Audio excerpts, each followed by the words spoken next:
नमस्कार विद्यार्थियों, मैं Maryam Bano, assistant professor department of history, government PG college Ratangarh.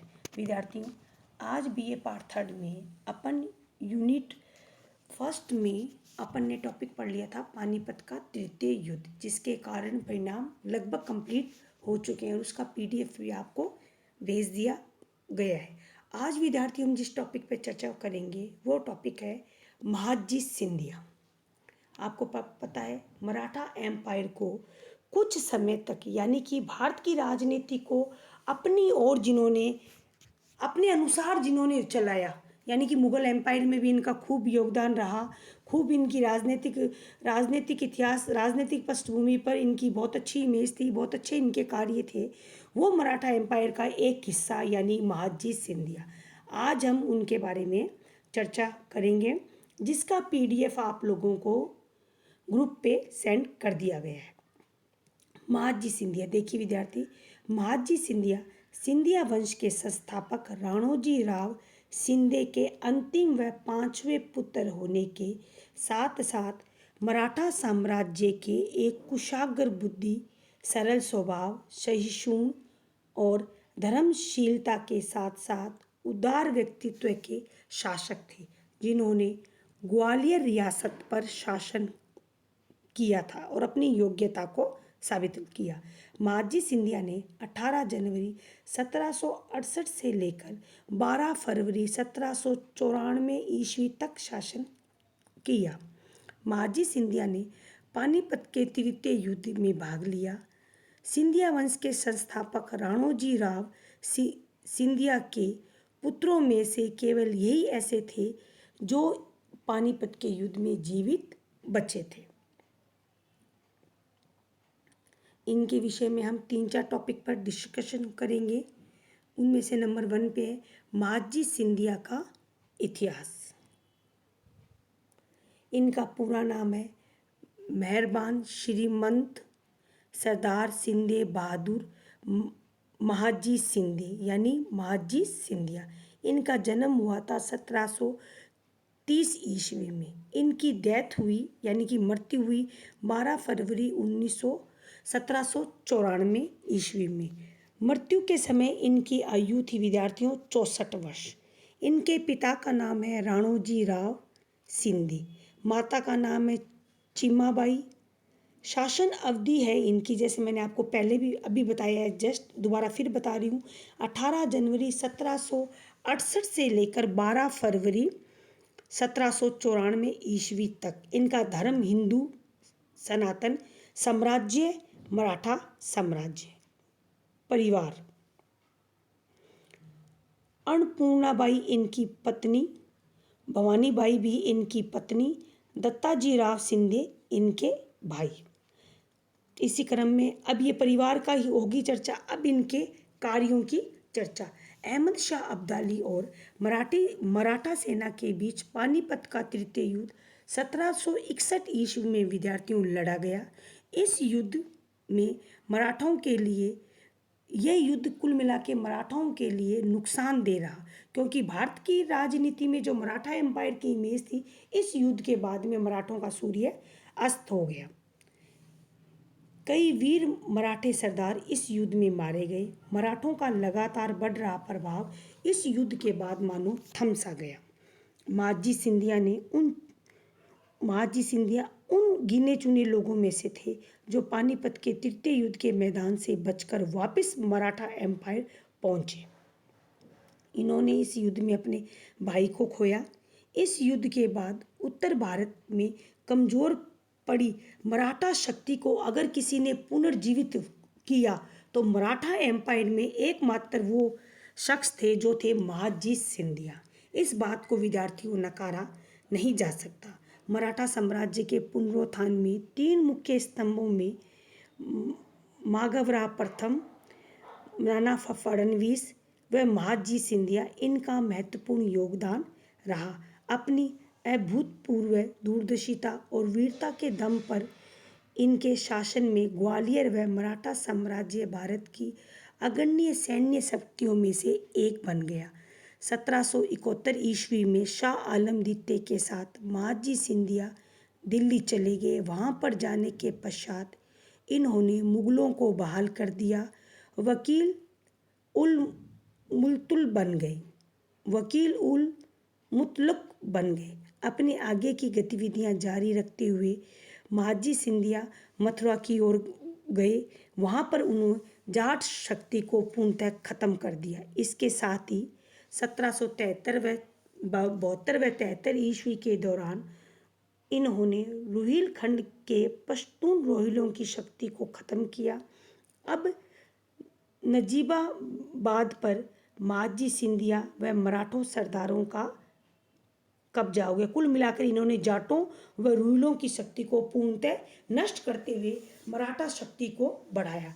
प्रथम आंग्ल मराठा युद्ध के दौरान भी महादजी सिंधिया की भूमिका निर्णायक रही, क्योंकि इससे पहले भी उन्होंने अंग्रेजों का सामना कर लिया था, जिससे उन्हें उनकी शक्ति व योजना के बारे में पता था। 1782 ईस्वी में सालबाई की संधि ने महत्वपूर्ण भूमिका निभाई। इसी वर्ष महादजी सिंधिया ने तैमूर शाह दुर्रानी को पराजित किया। तैमूर शाह दुर्रानी ने लाहौर पर अपनी शक्ति को बढ़ाने व सिखों को पराजित करने के लिए आक्रमण किया था। महादजी सिंधिया के नेतृत्व में मराठा सेना ने अफगानों का सामना किया और उन्हें पराजित कर दूर तक खदेड़ दिया। तो जाटों रुहिलों के बाद विद्यार्थियों अब अफगानों पर महादजी का अटैक है। अफगानों को पराजित करने के बाद महादजी शिंदे ने मराठों को सोमनाथ के मंदिर से चुराए गए 3 चांदी के दरवाजों को लाहौर से पुनः सोमनाथ के मंदिर लाया। तो जाट रुहिले और अफगानों को परास्त करने के बाद में एक महत्वपूर्ण धार्मिक कार्य महादजी ने ये किया विद्यार्थियों कि अफगानिस्तान से सोमनाथ के मंदिर से लूटकर जो अफगान चांदी के दरवाजे ले गए थे उन्हें वापस सोमनाथ के मंदिर में लाया गया। सोमनाथ के मंदिर में जाने के बाद यहाँ के पुजारियों ने इन तीनों दरवाजों को स्वीकार करने से मना कर दिया। बाद में महादजी सिंधिया ने इन दरवाजों को उज्जैन के मंदिर में रखवाए। आज भी इन दरवाजों को महाकालेश्वर मंदिर व उज्जैन के गोपाल मंदिर में देखा जा सकता है। 1787 ईस्वी में महादजी सिंधिया के नेतृत्व में मराठी सेनाओं ने राजपूतों पर आक्रमण किया, लेकिन राजपूत सेनाओं ने लाल सोट से इन्हें पुनः वापस भेज दिया। 1790 ईस्वी में पाटन व मेड़ता की लड़ाई में जोधपुर व जयपुर के राजपूत राजाओं को इन्होंने पराजित किया। विद्यार्थियों अब इसी क्रम में आगे है सालबाई की संधि। 17 मई 1782 का दिन अत्यंत महत्वपूर्ण दिन था। उस दिन सालबाई की संधि हुई। यह संधि मराठों व अंग्रेजों के बीच हुई। इस संधि में यह प्रस्ताव रखा गया कि सवाई माधव सिंह को पेशवा बनाया जाए व रघुनाथ राव को आजीवन पेंशन में एक बड़ी रकम देकर पेंशन भोगी बना दिया जाए। 1782 ईस्वी में इस संधि के बाद राजपूत राज्यों विशेषकर राजस्थान के जोधपुर जयपुर के साथ साथ पाटन व मेड़ता पर इन्होंने आक्रमण किया। इतना ही नहीं, महादजी ने पंजाब व सिख सरदारों पर भी विजय हासिल की। विद्यार्थियों ये इनके इम्पोर्टेंट काम है। इसके बाद देखिए अन्य महत्वपूर्ण कार्य महादजी सिंधिया द्वारा किए गए अन्य महत्वपूर्ण कार्य। नंबर 1 है महादजी सिंधिया को मुगल दरबार में डिप्टी रेजिडेंट मीन्स वकील उल मुल्तुक नियुक्त किया गया। 1784 ईस्वी में मुगलों ने इन्हें अमीरों का मुखिया मीन्स अमीर उल उमरा की उपाधि दी। इसी क्रम में विद्यार्थियों अगला महत्वपूर्ण कार्य है रोहिला प्रमुख गुलाम कादिर व इस्माइल बेग ने मुगल राजवंश की राजधानी दिल्ली पर आक्रमण कर दिया। मुगल बादशाह शाह आलम द्वितीय को अपदस्थ कर दिया। 2 अक्टूबर 1788 ईस्वी को ये खबर सुनकर महादजी सिंधिया पुनः दिल्ली आए और अपनी सेना के साथ गुलाम कादिर की हत्या कर दी। साथ ही शाह आलम द्वितीय को पुनः सिंहासन पर बिठाया व अपने आप को उनका रक्षक नियुक्त किया गया। हैदराबाद के निजाम पर भी महादजी सिंधिया ने अपनी विजय प्राप्त की, जो महादजी सिंधिया की महत्वपूर्ण उपलब्धि थी। महादजी सिंधिया की मृत्यु। लखेरी की लड़ाई के बाद महादजी सिंधिया की अब हालत नाजुक हो गई। 12 फरवरी 1794 के दिन 64 वर्ष की आयु में पुणे के पास वनवाड़ी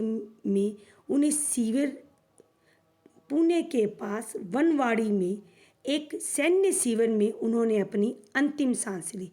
महादजी सिंधिया का कोई वारिस नहीं था। इनकी मृत्यु के बाद दौलत राव सिंधिया को इनका उत्तराधिकारी घोषित किया गया।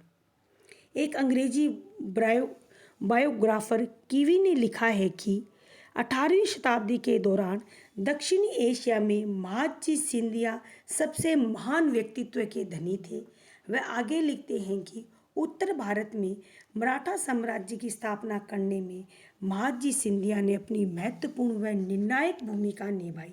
महादजी सिंधिया की समाधि पूना के वनवाड़ी में स्थित है, जिसे सिंधे छतरी के नाम से भी जाना जाता है, जहाँ पर इनका अंतिम संस्कार किया गया। वहाँ पर एक बहुत ही शानदार राजपूत स्थापत्य कला शैली में 3 मंजिला स्मारक बना हुआ है। विद्यार्थियों, महादजी सिंधिया के व्यक्तित्व के बारे में हमने काफ़ी डिस्कशन किया। कल हम जिस टॉपिक पर पढ़ेंगे वो है इनकी तरह ही मराठा एम्पायर को एक नए मोड़ की तरफ ले जाने वाले नाना फडणवीस, उनके बारे में हम चर्चा करेंगे। धन्यवाद।